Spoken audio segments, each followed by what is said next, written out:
Hello and welcome to Afghanistan News Today. Today is Friday, the 6th of December, 2024. OIC warns interim government. Ban on girls' education is a serious threat to Afghan women's rights and Afghanistan's healthcare system, OIC statement.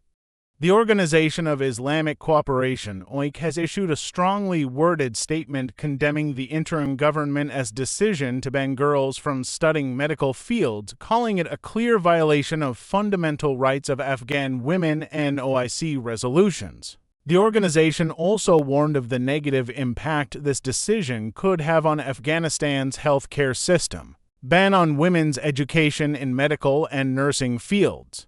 The OIC emphasized that such actions not only restrict women's rights but also jeopardize the future of Afghanistan's already fragile healthcare system. Recent interim government actions. Hibatullah Akhundzada, the interim government's leader, recently issued a decree banning girls from pursuing education in medical and nursing institutes. Following this order, the interim government's Ministry of Public Health instructed institutions to stop accepting female students. OIC's reaction. The OIC described the interim government's decision as concerning and disappointing, adding, "These decrees not only harm women but also have a profound impact on Afghanistan's healthcare system, which is already facing severe challenges. Call for reversal of the ban." The OIC announced its commitment to engaging in dialogue with the interim government to reverse the ban and to restore Afghan women's rights in alignment with Islamic values and OIC resolutions. In a new report, UNICEF, over 12 million Afghan children to require humanitarian aid in 2025. Kabul, Afghanistan. A report from UNICEF reveals that more than 12 million Afghan children will need humanitarian assistance in 2025 as part of a broader crisis affecting 22.9 million people across the country. The report underscores a shift in the root causes of the crisis, moving from conflict to economic challenges, climate-related shocks, and substantial operational obstacles. Political decisions and policies have profoundly disrupted the lives of Afghan children and their families, UNICEF stated, emphasizing that women and girls face increasingly harsh restrictions on their rights and freedoms. The organization also noted that the shrinking operational space for aid organizations has created significant barriers to delivering critical assistance. UNICEF stressed the urgent need for essential services to prevent further decline for vulnerable populations. The lack of investment, particularly in water, sanitation, and hygiene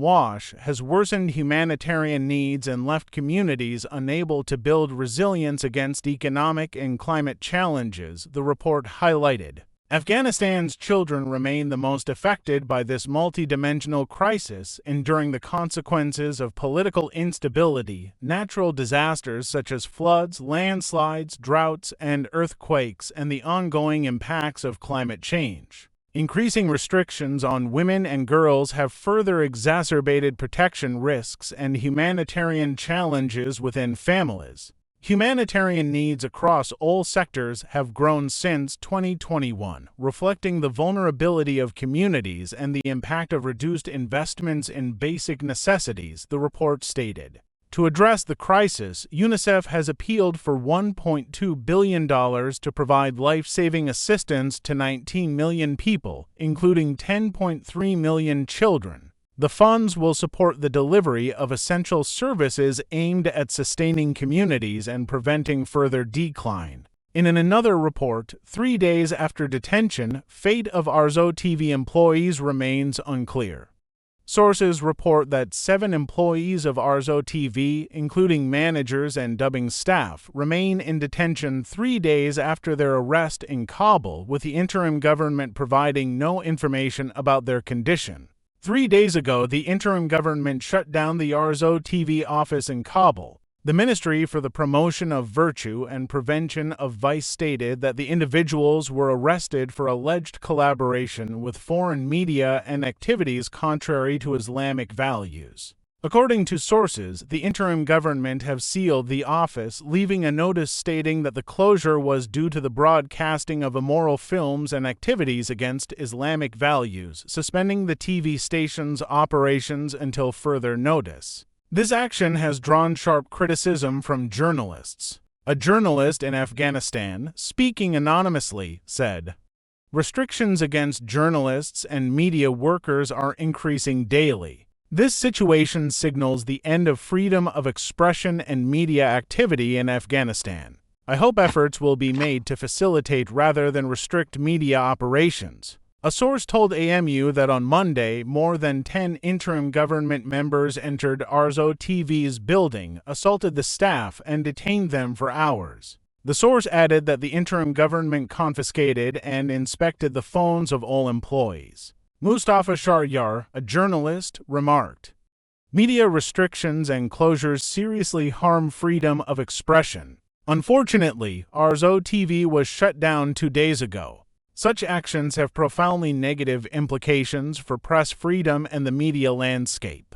Media support organizations have called for the immediate release of journalists and media workers detained by the interim government, emphasizing that working conditions for media under interim government rule are deteriorating daily. Navid Barakzai, a journalist, commented, "Recently, the interim government intelligence raid on Arzo TV showed once again that this group no longer wants media to operate in Afghanistan or for journalists to report on various aspects of society. They aim to silence any outlet reporting on ongoing crimes." The United Nations, in its latest report, highlighted severe censorship and restricted access to information for journalists and media outlets. It noted that escalating restrictions, threats, and pressures by the interim government have led to self-censorship among journalists and media. The report documented 336 cases of human rights violations against journalists from August 2021 to the end of September 2023. These include 256 arbitrary detentions, 130 cases of torture and mistreatment, and 75 instances of threats and pressure. In another report from Afghanistan News Today, interim government policies show disrespect for Afghanistan's international commitments. Rina Amiri, the U.S. Special Envoy for Afghan Women, says that the interim government's relentless policies and decrees clearly demonstrate their unwillingness to respect Afghanistan's international commitments. According to the report, Amiri stated in a post on X, formerly Twitter, on Friday, December 16th, that over the past 3 years, the interim government have gradually adopted discriminatory gender policies, defying the demands of Afghans and international pressure. She added that the interim government have eliminated women's activities, productivity, mobility, education, participation in public spaces, access to protection mechanisms, and even the ability to speak freely. Amiri highlighted that barring girls from attending health institutes and depriving them of access to health care services, including life-saving maternal care, is tantamount to the complete erasure of this segment of society. It is worth noting that over the past 3 years, Hibatullah Akhundzada, the interim government leader, has issued numerous decrees restricting the lives of Afghan women and girls. The most recent decree prohibits girls from attending health institutes, a decision that has sparked widespread criticism. Thanks for being with Afghanistan News Today. Till next latest news, have a good time. Goodbye.